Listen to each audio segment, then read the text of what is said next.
All right, guys, we made it. Oh, that was loud, sorry. We made it back from Texas. It is not a beautiful day in Florida. It's a very hot and humid day in Florida, and this is only 50% humidity. We're gonna get up to like 80. It's like 95 with 50% humidity. It's rough, let me tell you. It's rough.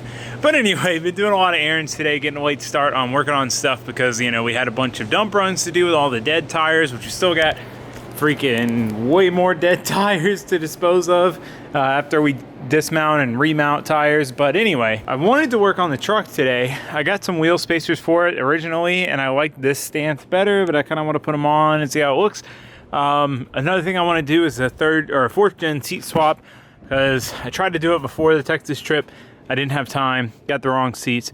This destroyed seat was absolutely miserable, so definitely want to get that done before the next trip. However, I can't get the seat right now. I have to wait a couple days to get it, so we will be doing that later on this week. So means we're gonna work on the Miata, which is really the logical thing. The truck works. The Miata has to be fixed before the next Texas round, and we have a drift event coming up in like a week that I want to drive with it. So we really should focus on the Miata anyway. So we got a bunch of cool stuff to do and a bunch of stuff to fix. So actually have over fenders and a rear wing we need to go get painted. Our exhaust broke off, the hanger broke, and then it broke at one of the welds. So we got to fix that, weld that back up, add a hanger to it, and all that. We need to figure out what's wrong with our shifter, because our shifter bushing is like destroyed and I can only get into a few gears. We need to go through nut and bolt the car. She need to fix a lot of stuff. She was rode hard and put away wet, and you know, she's a trooper. I gotta give her credit. She is a trooper. I drove basically 4 weeks in a row. Drove Texas, drove all weekend, drove Saturday, drove Sunday, drove all day Sunday, drove the whole comp, went, you know, I mean, basically the way it works there's no qualifying. So I basically had to do 4 battles before even getting to the top 16, and then another 4 battles to win. So went through 8 battles. Not a single issue other than the shifter. So I'm super proud of the car, super happy with it. I mean, it really feels good to build something mostly yourself, you know, with your bare hands and your ideas and your setup and an idea that you think is gonna work. A lot of people doubt Miatas. I know they work good. I like the way they drive. They're very snappy on transition, which makes them very fast in drift and all that stuff. And for it to work as well as it did just makes me so happy. So, you know, we're gonna return the favor. We're gonna take care of her. We're gonna fix all this stuff now, get her back in tip-top shape. So we got to get Miss Jackson off the lift. We also need to work on Miss Jackson this week.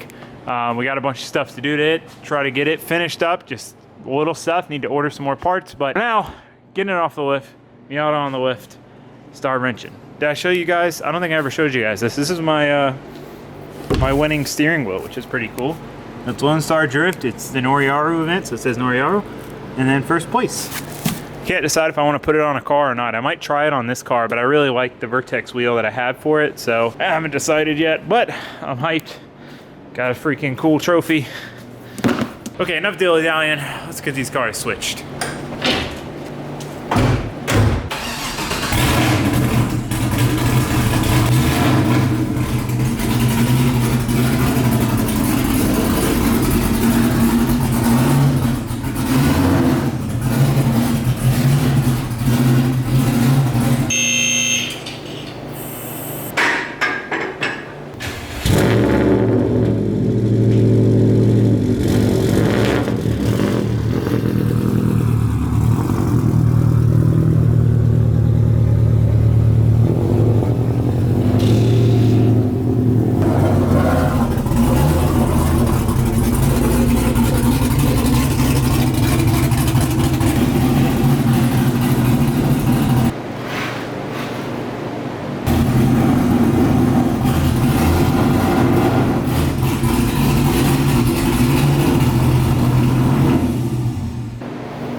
All right, guys, quick damage assessment.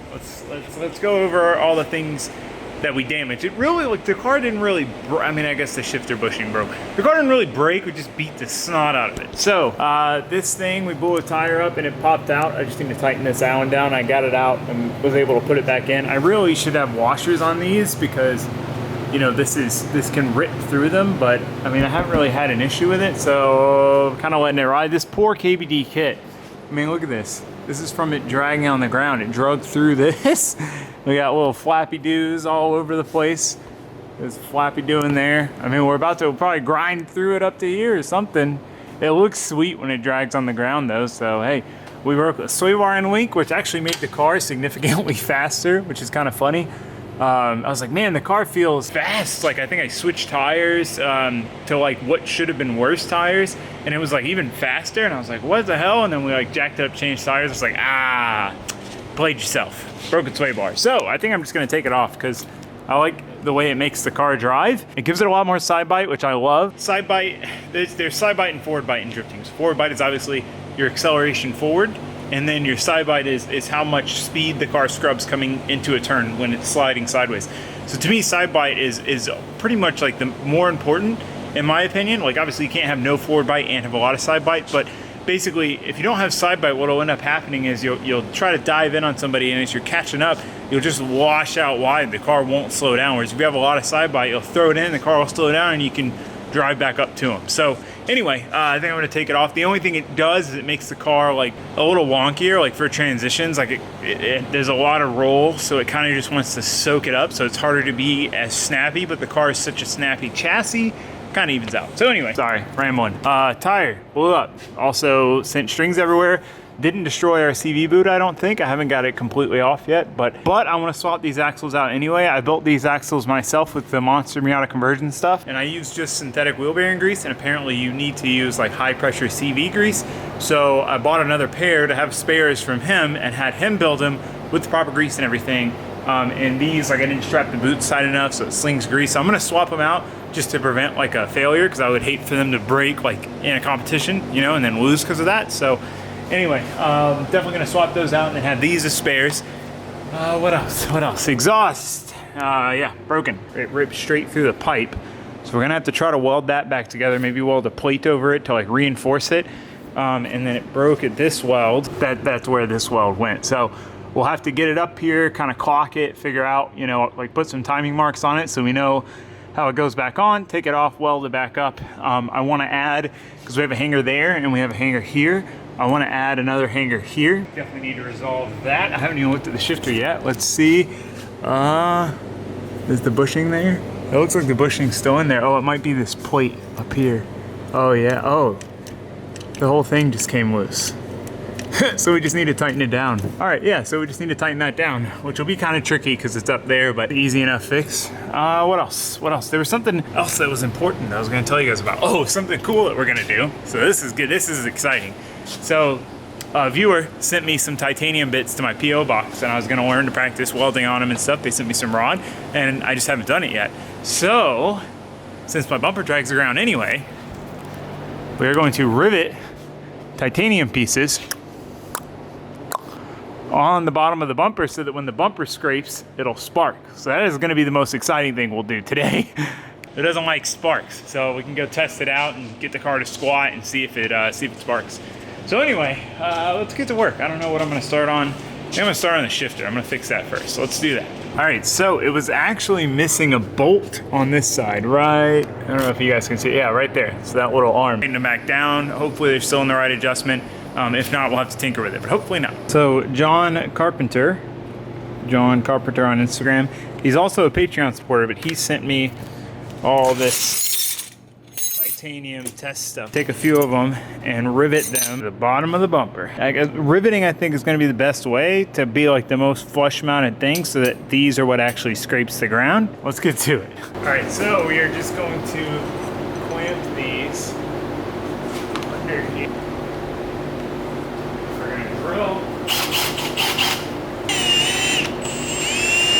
Oh, we're probably not going to be able to drill through titanium, are we?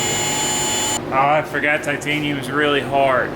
Okay, I'm going to try to drill this in the vise. See what happens. All right, well, I'm not making much progress with drilling, so I'm going to run to the store and get some sort of epoxy, either like plastic weld, or I don't know, something that'll hopefully keep them on. It's just like it's gonna be dragging the ground, so definitely needs to be on there good. But man, this is after like 10-15 minutes of drilling. Good drill bit, crappy drill bit, low speed. I tried high speed, which I knew wouldn't work. It didn't work.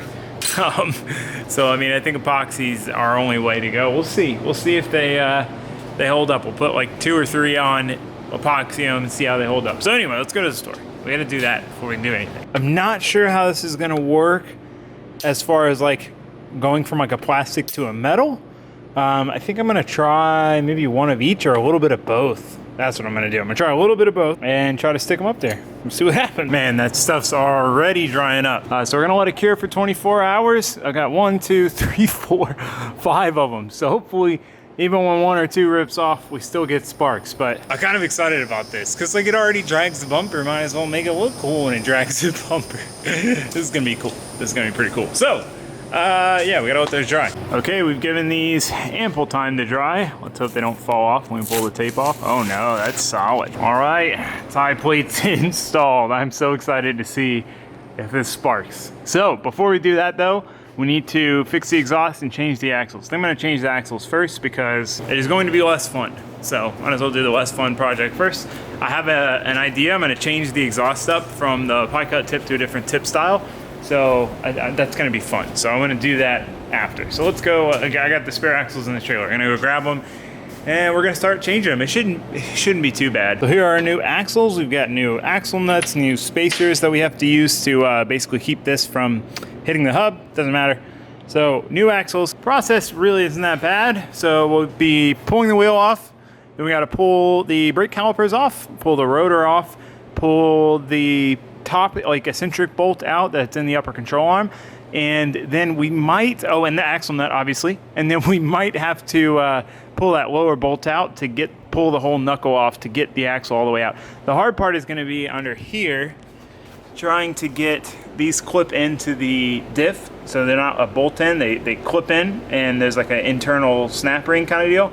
So popping those out might be a little tricky, but other than that, really shouldn't be too bad. So I don't want to jinx myself, so hopefully I didn't. Well, that was actually surprisingly easy as far as the removal goes, which is good. It's kind of good practice for myself because if I ever need to change one at the track, you know, I've got 5 minutes or whatever, you know, I know exactly what I need to do. I know I don't need to take this bolt out because I can rotate this.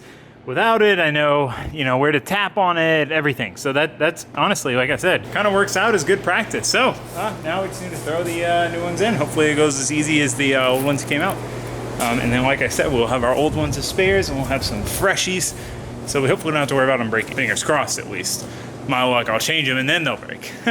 So putting the axles back in was as easy as taking them out. They popped right into the diff, no problem. They slide right into the hub, no problem. This is one nice thing about building a car and having all new parts is a lot of this stuff goes together easy. If you go to take an axle out of a Miata that's never had the axle taken out of it, I mean, sometimes our 20-ton press won't even take it out. But in this case, it just slides right out of the knuckle. Everything fits together nice. Everything goes back together easy. Like, piece of cake, honestly. Piece of cake. All right, rear suspension is back together. Now we're moving on to the fun stuff, the exhaust. So it's kind of jagged where it broke, so we're gonna have to try to grind this down and clean it up and do the same. Oh, let me lift the car up, you can't really see. Hold on. So it's pretty jagged here too. So we're gonna clean both of these up and I kind of want to try something different. So we'll cut it probably right here and then I want to tilt up and out. So like come out like 6-8 inches out of the bumper at an angle. That's my tentative plan. But first, we gotta fix it before we can modify it and make it different. So let's get to work. Yay. So first step of this whole process is getting the exhaust fit up and then marking it to figure out, you know, our orientation. So we take it out, we take the other piece out, we get it on the bench, and grinding it down was super difficult. There were some parts that were, you know, 1/4 inch higher than others, so trying to grind both pieces down flat and get a good fit up was super tough. So I'm trying to tack it here, it doesn't work, so I try to tack it in the vise, I tack it, then there's a huge gap, so I'm like, okay, let me cut it back apart, let's tack it again. So we finally get it tacked reasonably decent, but it's still a pretty big gap. So once we get it fit up in the car, make sure it kind of fits so we can weld it out. So welding it out was also super tough. The gaps were pretty big. It was basically impossible for me to get a completely flat surface just grinding up the flap wheel. So I just manned up and welded it the best I could. It's not the prettiest weld, but we got it physically welded, which is what matters. Well, that was supremely difficult because there were some very big gaps because I couldn't get it completely even, but it is welded back together. That is what's important. Weld it all the way around. So we're gonna put it back in the car and then try to figure out our exit section, wherever that is. All right, well, we are unfortunately at a stopping point. So trying to get this to weld back together correctly. It was super jagged. I had weird, terrible fit up. So when I welded it back together, it just didn't seem quite right. This flange has always been pretty difficult to get on. It's like the Y pipe kicks up too much or something. So I cut it and like put it at a different angle and like got the angle right for this to match up. But now, because it's so much shorter, the hanger's pulled back and now it tilts down a little bit. So now this part of the exhaust is way too low, because as you can see, I've scraped the diff before. So I'm scraping the diff and the exhaust is the entire diameter of the exhaust lower than that. It's gonna be dragging. So what we need to do, which we should have anyway, we should have had this in the beginning, is a flex pipe. So we're gonna probably put a flex pipe here, weld it in here, and then we'll be able to kick this part up as much as we want, put another hanger here, which is another thing we should have, and just get it tucked up as high as possible. So that's gonna be it for tonight, but tomorrow we're gonna be going and doing, dropping paint stuff off. So see you guys then. Pick this back up in the morning. All right, we got our spare fenders. These are some meh ones that are kind of rusty on the inside. I try to take the crappy ones from Ben so we can sell the nice ones. And then we got this pair of doors. So got the first one laid up. We got to cut a lot out. So the last time I did this, I did it on the car, and it was super difficult. It took me so long. This time doing it off the car is actually pretty easy. So I used an angle grinder for most of it. I used a Sawzall. There's like a second layer in there to cut that part. But I mean, really, it went super smooth. The Sawzall cut like so clean. Like the cuts came out so nice. We cut a little bit more off to even it out, and then we get the flap wheel so that we can just kind of clean up all the edges, because you know, obviously you don't want nasty edges that are sharp and jagged everywhere. And that's it. One door done and loaded up. Ben's over there burning down tree branches that were in our yard. Ripping. It's very hot out. Great time for a fire. All right, last door is cut. There was a little bit more stuff than I realized. I've got to take some stuff for the Hellcat Miata. So we got a bumper jammed in here, didn't think that was gonna fit, and then doors, can't really see them, doors back here, 4 fenders, 2 over fenders, and a wing and a headlight back here. I will give the Sephiros credit for its trunk size. Like, there's still a bunch of room up here. And it all fits, barely. All right, we're rolling out to Orlando. Packed up. The only thing I'm worried about is that the rear tires will rub with all this weight, but won't know until we try. Oh, I can hear them already rubbing. I think we'll be okay. I think we'll be all right. At least this drive's never that fun, but at least it's in a cool car this time. When you do it in the truck, it's just like, ugh, kill me. It's like boring and annoying. All right, let's get on the road. Interesting observation. I have not driven a car on the highway in a very, very long time. Period. I haven't driven this car on the highway ever since I bought it, because like the drive to my girlfriend's house and most of the places I go in it are back roads. The other thing is I'm normally driving with the trailer. So, I mean, that's pretty much the majority of the highway driving I do is with the trailer. This is probably the first time in a couple months I've driven on the highway without a trailer, let alone not in a truck. So it feels weird. Like I can accelerate so quickly and I can stop so quickly, and I don't have to wait forever to change lanes once I get the trailer past the person, and I don't feel bad getting in the fast lane because I can just easily speed up. It's weird. It's weird. I'm so used to towing now. It's so funny. Anyway, just driving thoughts, long drive thoughts. I'll see you guys when we get there. We made it. Oh, there he is. It's crazy to think that all of this fit in the Sephiro. Bumper, 4 fenders, well, I guess 6 fenders, and then the wing, I don't know where the wing is. Lots of stuff. And 2 doors. Oh, and 2 doors. Yeah, we put those in the thing. I was like, this maybe it doesn't seem like as much as I thought. That is just So crazy. we dropped it off to Adam. He painted the Miata, if you guys remember. So he is going to paint the overs of the wing, 2 spare fenders for me, 2 spare doors for me. So I'll have those. It'll be exciting. It'll be nice to have that kind of stuff, especially now that I'm trying to do more of the Pro-Am rounds. So I won't feel as guilty pushing the car hard, because, you know, if I cave in a door, like I just got to swap the door over. And over fenders and wing. It's going to be like a new look for the car. I'm really excited for that. We got wheels coming hopefully soon. We got the other exhaust stuff to do. We're going to have the rear bumper hopefully making sparks, so it should be pretty cool. I put titanium plates on the bottom of my rear bumper, so it'll sick. spark. It's crazy how much your car squats. It too. squats so much. It's crazy. It literally drags the ground. It's crazy. Yeah, dude, I'm happy to do this stuff because, like, me keeping track of how much flake I'm putting in to clear, it's gonna be so easy to match. And it's, Yeah, and we didn't do wet sanding or buffing exactly. for this reason, to make it so Right. much easier. So this will be done like when I start doing it. Prime it, base coat, clear coat, done. Yeah. So it'll be cool. Super quick. And I'm also working on the Hellcat. Yeah, too, so yeah. I was gonna say I didn't know if I could show them that. So the Hellcat Miata, you guys may have seen it. I thought obviously it's covered over here, but this is the Hellcat Miata. It's getting painted this orange, House of Color orange gold. I'm not really an orange fan myself. I guess orange definitely suits like a Hellcat engined car. But it should turn out really nice. Definitely go check out Adam's channel. He'll definitely have, are you doing a video on the Hellcat stuff? Yes. Okay. I think right now there's already 2 videos up there. More are going to be coming. This is the color reveal video, and then I'm going to be doing the entire car Okay. pretty soon. Okay, Probably in the cool. next couple days. So. Yeah, so definitely go check him out. You guys, all of you that went and watched his videos of the Miata paint process really liked it. I mean, I even had a bunch of friends of mine that were like, man, that was so cool. Like, I'm inspired to go paint now. Like, I learned so much. So definitely worth checking out. Tons of interesting tips, and I don't know, it's fun to watch. I enjoy it because it's something that I know nothing about. Like, I know so little about painting. When I say so little, I mean nothing. So anyway, we're gonna hit the road. Hopefully I can go pick up my truck. But I guess that's gonna be it for this video. I don't think we got anything else going on to put in here. So thank you guys for watching. Thanks for subscribing. I'll see you next time. Goodbye.